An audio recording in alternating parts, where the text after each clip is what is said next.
Hey guys, Carmel Beach.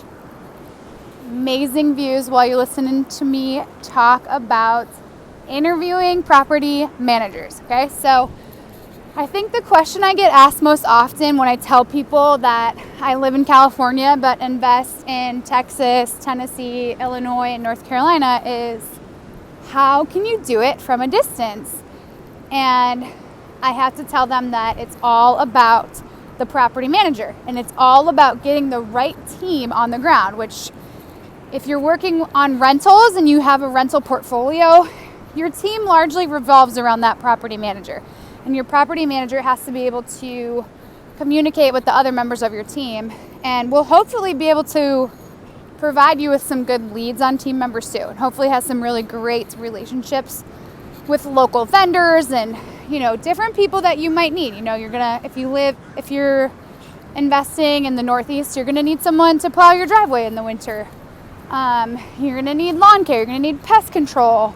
There's just a lot of things that go into rental properties, but those things should be handled by your property manager, especially if you're paying them. And kind of the standard rate for property management is 10% for one door, but if you have more than one door, it's all negotiable, but typically if you have more than one door, you're going to get a lower rate because they're going to get more bang for their buck. So anyway, when you are going to interview these property managers, you need to have a good plan in place to do so. You need to make sure that you don't want to just get on the phone with them and just kind of wing it. It needs to be a little bit more planned out and a little bit more deliberate than that, so that you can really get to know the person and really make sure that they're the person for you, and that you can communicate with them and you can work with them, and they're going to be able to provide you with what it is that you need.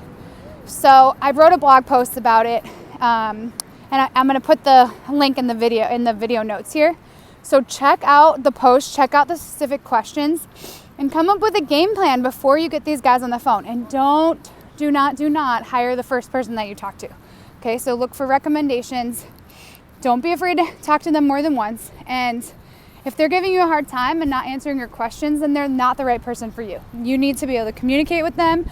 They need to be able to give you that time, that consideration that you need, because this is a huge investment for you, right? And it's their job to take care of that investment and make you feel comfortable with that investment, especially if you don't live anywhere near it. I mean, I own properties that I've never seen before. And so that can be really daunting when you've never met the property manager, you've never seen the property. But that can be where the money is. I live out here in California right now. It's really not a great rental market. It's hard to get into. Insurance rates are high. And so if I want to keep doing this, which I do, and we move a lot, I'm a military spouse, so we move all the time. And, if I want to keep building my portfolio, I don't really have the luxury of necessarily investing where I live. So I have to sort of outsource it. I have to look at other markets, which you could see as a burden, or you could see that as an opportunity, because there are some really great markets out there, and there's some really cool opportunities to pursue something that might have a much better return than your home market. So don't just stick with what you know. Don't be afraid to go out there and pursue other markets, and start with the property managers. They should be a really great resource for you when you are analyzing properties and starting to look for things that might be good opportunities. So anyway, read the blog post and get your game plan in order before you start calling these guys. All right, good luck. Bye.